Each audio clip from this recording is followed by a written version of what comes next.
Hello everyone, welcome back to my channel.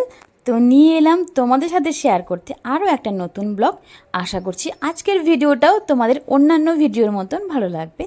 তো দেখতেই পেলে যে ফার্স্টেই কিন্তু এখানে বাস থেকেই শুরু। মানে হ্যাঁ, বুঝতে পারছো কিনা জানি না, আমরা চলে যাচ্ছি এখন দিদির বাড়ি। অবশ্যই টাইটেল দেখে অনেকটাই গেস করে নিয়েছো যে কোথায় যাচ্ছি। তো বাস থেকে নেমে আমরা নিলাম টোটো। আমরা না সবসময় চেষ্টা করি যে মানে যখন বেশি লাগেজ থাকে তখন বাস স্ট্যান্ডেই নেমে যাই, আর না হলে কিন্তু দিদিদের বাড়ির সামনেও বাস নামে। বাট ওটাতে একটু হাঁটা পড়ে, তো এত জিনিসপত্র নিয়ে গুনগুনকে কোলে নিয়ে যাওয়াটা সম্ভব হয় না বলে আমরা একদম বাস স্ট্যান্ডেই নামি। দেন তারপর ওখান থেকে টোটো নিয়ে সোজা চলে আসি আমাদের দিদিদের শ্বশুর বাড়িতে। আমাদের দিদির না, সরি, মানে আমার দিদির শ্বশুর বাড়িতে। তো দেখো এখানে পৌঁছেও গেছি। আর এই যে লাগেজগুলো সব একটু একটু করে টেনে টেনে নিয়ে যাচ্ছি, কেন অনেকগুলোই ব্যাগ হয়েছে। এমনিতেই তো বাচ্চারা থাকলে পরে জানোই প্রচুর লাগেজ থাকে, আর তার মধ্যে ওরা শীতের সময় এসেছিলো, শীতে তো এক্সট্রা একটা লাগেজ থাকবেই। তো তারপরে মাঝখানে না আমি আর কোনো কিছু ভিডিও শ্যুট করিনি, এসে একটুখানি গুনগুনকে সময় দিয়েছিলাম, আর ওর সাথে খেলা করছিলাম, ফ্রেশ হলাম। তারপরে একদম বিকেলে, এই যে বিকেলে জামাইবাবু নিয়ে এসেছে, মানে দাদা আর কি, আমি দাদাই বলি, জামাইবাবু বলি না অবশ্য। তো নিয়ে এসেছে সিঙ্গারা আর জিলাপি। তো সেটাই এখানে আমি এখন বাড়ছিলাম, তো একটুখানি ওটাই ভিডিও করলাম। আর গুনগুনকেও খাওয়াবো, গুনগুন তো সিঙ্গারা খেতে খুবই ভালোবাসে। অবশ্য এখন না ওর সিঙ্গারার প্রতি একটু টানটা কমে গেছে, ওই একটুখানি হয়তো খোলাটা খেলে ওপরে ব্যাস, তারপর আর খায় না। কিন্তু প্রথম প্রথম কিন্তু সিঙ্গারা প্রচুর ভালোবাসতো খেতে। তো যাই হোক, গরম গরম যেহেতু ভালোই লাগবে খেতে, খারাপ লাগে না। আর সিঙ্গারার সঙ্গে জিলাপির কম্বিনেশন তো কী বলবো, আর দারুণ। তো যাই হোক, এটা ছিল বিকেলের জল খাবারের মানে নাস্তা পার্টি। তো এটা করে নিয়ে তারপরে কিন্তু আর সেভাবে কিছু শ্যুট করাই হয়নি সে বলতে গেলে। কেন এখানে এলে না, মানে হয় কি, গুনগুনকে নিয়ে তো থাকতে হয় বেশি টাইম, তার জন্য খেয়াল থাকে না যে কোনটা ভিডিও করব কোনটা ভিডিও করব না। আর যেদিনকে আসি সেদিনকে এতটা টায়ার্ড হয়ে থাকি আমরা, মানে আমার তো বিশেষ করে জার্নি আমি সহ্য করতেই পারি না, সেটা 1 ঘন্টার হোক 2 ঘন্টার হোক, কিন্তু আমার দ্বারা না জার্নি করাই সম্ভব না, এসেই মাথা ব্যথা শুরু হয়ে যায়। তো তার জন্য পরে আর কোনো কিছু ভিডিও করিনি। এই যে দেখো, গুনগুনকে বললাম একটু সামনে আয় ভিডিওর, তো ও কোনো কিছু খেলে না, যদি ওকে বলি ভিডিওতে আয়, ও এরকম করি না জিভটা বার করে খাবার দেখায়। মানে মানে কি বলবো, আর বকা দিলেও শোনে না, ও এটা হ্যাবিট হয়ে গেছে এখন। তো যাই হোক, সিঙ্গাড়াটা কিন্তু খেতে খুব ভালো ছিল, ওপরের যে কোটিংটা সেটা কিন্তু বেশ মিষ্টি মিষ্টি ভাব ছিল, একটা টেস্ট ছিল খেতে। তো চলো, এটা কিন্তু ছিল যেদিনকে আমরা গুনগুনদের বাড়িতে গেলাম, মানে শুক্রবার, মেবি শুক্রবার, ঠিক মনে পড়ছে না, অনেক দিন হয়ে গেছে বলে। তো এটা হচ্ছে তার পরের দিনের সকাল। তো ভাবলাম কি তোমাদের সাথে একটুখানি দিদিদের ছাদ বাগানটা শেয়ার করি। আর এই ফুলগুলোর নাম আমার মনে নেই, কারণ আমি না জানি না বলতে গেলে, আমার এত আইডিয়াও নেই কোনটা কী ফুল। তবে দিদি বলেছিল নামটা, কিন্তু আমার খেয়াল পড়ছে না এখন। তো তারপর আমরা সকাল সকাল বেরিয়ে গেলাম দিদিদের আর একটা যে বাড়ি আছে, যেখানে দিদির ঠাম্মা শাশুড়ি থাকে, কাকা শ্বশুর থাকে। তো যাই হোক, ওখানে গেলাম। আর এই দেখো, এই জায়গাটাতে না প্রচুর এই শাকগুলো রয়েছে। এটা বথুয়া শাক, হ্যাঁ, যাই হোক মনে পড়ছিল না, ভুলে গেছিলাম। এটা বথুয়া শাক, কিন্তু কালারটা একদম সবুজ। বাট আমাদের ওখানে যে বথুয়া শাকগুলো আমি দেখেছি আর কি, সেগুলো কিন্তু একটু লালচে আর সবুজ মেলানো থাকে। আর এখানে প্রত্যেকটা জায়গায় মানে ছড়িয়ে আছে, মনে হচ্ছে যেন মানে চারা ছিটানো হয়েছে, কিন্তু এখানে কিন্তু লাগানো না, এটা কিন্তু নিজের থেকেই হয়েছে। দেখো এখানেও রয়েছে, বাট এগুলো না বুড়ো হয়ে গেছে। বুড়ো হয়ে গেছে বলতে মানে কচি নেই আর কি, তো খাওয়া যাবে না, ওই জন্য কেউ খায় না। ওই নিলে পরে হয়তো পাতাগুলোই ছেড়ে আর কি, বাস ডালটা না একদম শক্ত হয়ে গেছে। তো তার জন্য আমরাও আর এখান থেকে নিয়ে নিই। বাট প্রথমে ভেবেছিলাম যে কিছু এত ফ্রেশ বতুয়া শাক তো আমাদের ওখানে পাওয়াই যায় না, কিন্তু যেহেতু একটুখানি বাড়তি হয়ে গেছে, তার জন্য আর নিই নাই আর কি। আর এখানে দেখো, এখানে একটা পেয়ারা গাছ রয়েছে, সেই পেয়ারাটাও একটাও পেয়ারা নেই। জানি না কেন, এর আগেও এসেছিলাম তখনও ছিল না, মনে হয় জাতটাই ভালো না হয়তো। এখানে কিন্তু অনেক রকম গাছ রয়েছে, যেমন ডালিম, পেয়ারা, হ্যাঁ, আর লিচু গাছ রয়েছে। লিচু গাছটাতে লিচু হয় প্রত্যেক বছর, খুব মিষ্টি লিচুটা। কিন্তু এইবারও কিন্তু মুকুল হয়েছে, বাট দেখলাম পাতাগুলোর মধ্যে না একটু অসুখ হয়ে গেছে হয়তো, কেমন কুকড়ে কুকড়ে গেছে পাতাগুলো।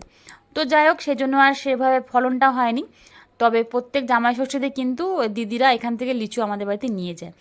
তো এখানে সাময়িক ছিলাম। আর যে বয়স্ক মহিলাকে দেখলে তোমরা, উনিই হচ্ছেন আমার দিদির ঠাকুমার শাশুড়ি। তো যাই হোক, ওনার কিন্তু এখনও অনেক স্ট্রং, মানে এই বয়সে আমরা একদিন হয়তো বাঁচবই না, বাট উনি প্রচুর স্ট্রং, একা একা নিজের টুকটাক টুকটাক করে কাজগুলো করতে থাকে, আর খুব ছুঁইমুই, মানে খুব পিতপিতি, মানে এই বয়সেও প্রচুর পিতপিতি এখনও উনি। আর এখানে একটা দিদির বাড়িতে এসেছিলাম, পাশেই থাকে উনি। তো ওখানে দেখো এই যে একটা বন্ধু ওর, মানে ওর বোনই, বুনু বুনু বলে আর কি আমাদের গুনগুন। তো ওর সাথে একটু খেলছিল। গুনগুন তো এমনি বাচ্চা খুব ভালোবাসে। তো তারপর আমরা না এখানে কিছুটা টাইম থেকে তারপর আমরা কিন্তু রওনা দিই বাড়ির পথে। এগুলো কি খাচ্ছে বলো তো? পাতা খাচ্ছে, দেখ পাতা খাচ্ছে, দেখ এ দেখ এ দেখ। ও বাবা, ছোট ছোট দুটো, একটা ছোট বেশি। এই এই টুকু, ডাকো ডাকো ডাকো ডাকো ওদেরকে, ডাকো, বলো আয় আয় আয়। চলো এখন যাচ্ছি বাড়িতে।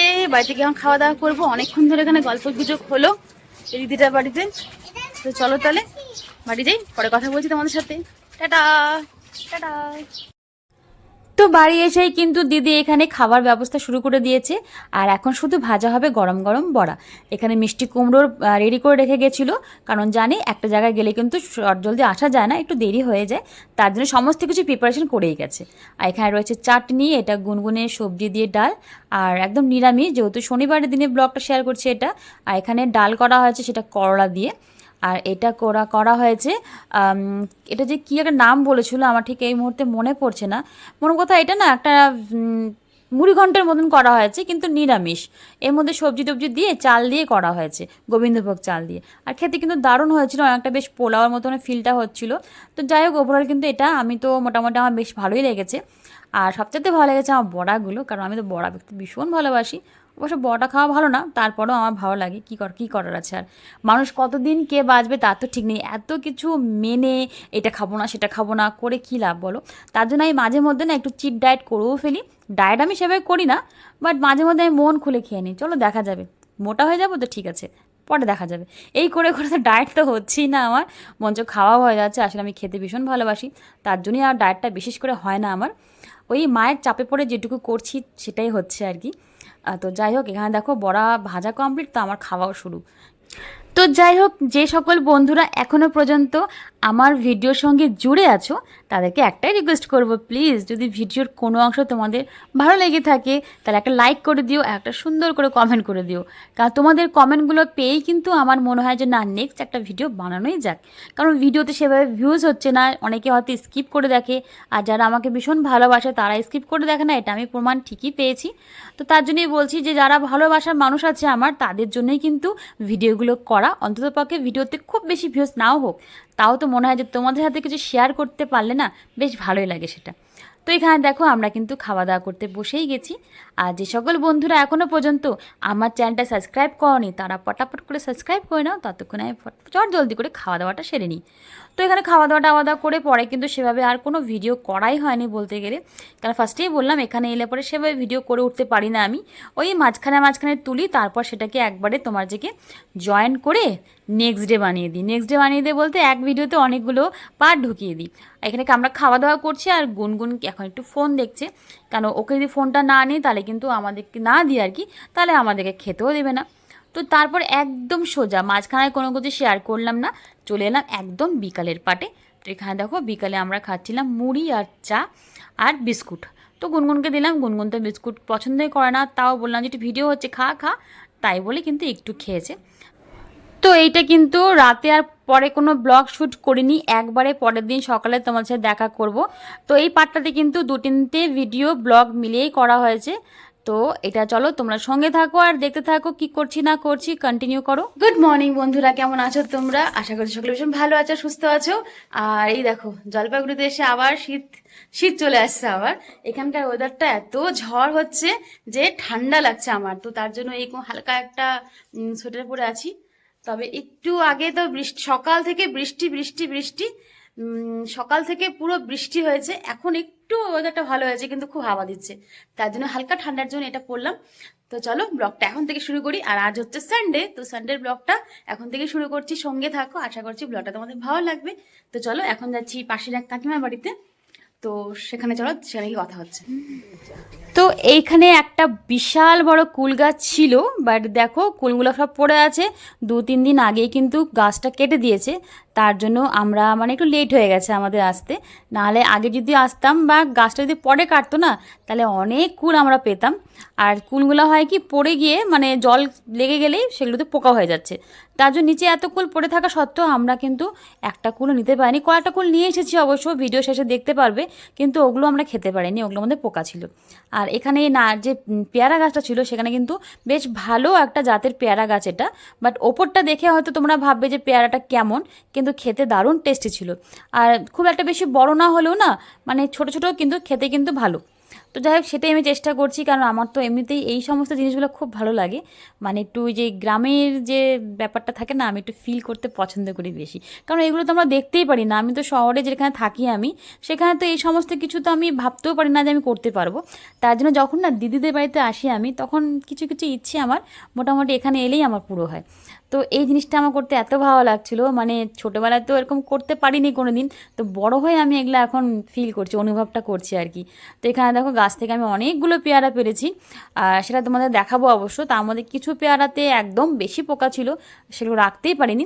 আর কিছুর মধ্যে বোঝা যাচ্ছে না, কিন্তু হ্যাঁ একটু বেশি পেকে গেলেই না দেখলাম যে পোকা আছে। তো তার জন্যই কিন্তু যখন পারছি আমি, তখন তো পাকা নর্মাল কাঁচা সবই পড়ছে।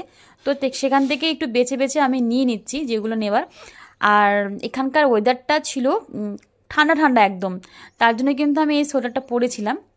পরের দিকে অবশ্য যখন রোদ ওঠে তখন গরমই লাগে। আর এগুলো না সব জায়গাগুলো পরিষ্কার করে দিয়েছে, এগুলো খুব জঙ্গল হয়ে গেছিলো। আর জঙ্গল হতে জানোই যে মশার উৎপাতটাও বেড়ে যায়, তার জন্য কিন্তু সমস্ত গাছপালা কেটে দিয়েছে কাকুরা। আর এই সবগুলো কিন্তু শুধু আমি যে একা এনজয় করছি তা না, আমার সঙ্গে সঙ্গে কিন্তু গুনগুনও ভারী মজা করেছে। তো আমি এখানে পেয়ারাগুলো পারছি, আর ও দেখো ও খুঁজে খুঁজে বেড়াচ্ছে যে কোথায় কোথায় পেয়ারাগুলো পড়ছে। ও সবগুলো কুড়িয়ে কুড়িয়ে না এনে এনে এক জায়গা করছে। তো ওর সাথে সাথে মাও একটুখানি করে দিচ্ছে, কারণ এখানে বেশিক্ষণ থাকা যায় না, ভীষণ মশা আছে বলে। আর গুনগুনকে মশার থেকে আমরা দূরে রাখার চেষ্টা করি। তো যাই হোক, এই ব্লগটা কিন্তু এখানে শেষ হচ্ছে ঠিকই, তবে এই কিন্তু পার্ট কিন্তু আরও অনেক বাকি আছে, তো সেগুলো এখানে আর দেখাচ্ছি না। তো এটা কিন্তু টু বি কন্টিনিউ হবে এখনও পর্যন্ত। তো চলো, আজকের পার্টে তো এইটুকুই দেখতে পারছো। আরও নতুন নতুন পার্ট দেখতে গেলে কী করতে হবে? ইয়েস, চ্যানেলটাকে সাবস্ক্রাইব করতে হবে, তো করে ফেলো ফটাফট। তো এই দেখো কতগুলো পেয়ারা আর কুল রয়েছে, অনেকগুলো কুল পড়ে আছে ওখানটায়, কিন্তু সবগুলো কুল আনা যাচ্ছে না। দুদিন আগে যদি আসতাম তাহলে কুল গাছটাতে প্রচুর কুল ছিল, গাছটা কেটে দিয়েছে কাকুরা। তো তার জন্য সমস্ত কুল কিছু পড়ে পড়ে নষ্ট হয়ে গেছে, তার জন্য তো এই দেখো এই কটা কুল নিলাম, এটা খাবো এখন। আর এই পেয়ারাগুলো এখন খাবো না, এই পেয়ারাগুলো পরে মেখে খাবো আর কি, লবণ দিয়ে মেখে খাবো। আর এই দেখো গুনগুনও কিন্তু পেয়ারা পাড়তে গেছিল আমার সাথে, দেখিয়েছো। তো যাই হোক, পেয়ারা কিন্তু খেতে ভালো আছে, তবু পাকা পেয়ারাতে হয় কি পোকা হয়ে যায়, তো তার জন্য পোকা না থাকলেও মনে হয় কি যে পোকা আছে, এই জন্য এটা কেটে কেটে খেতে হবে। তো চলো তাহলে এখন রাখি, পরে তোমার সাথে একবারে দেখা করছি।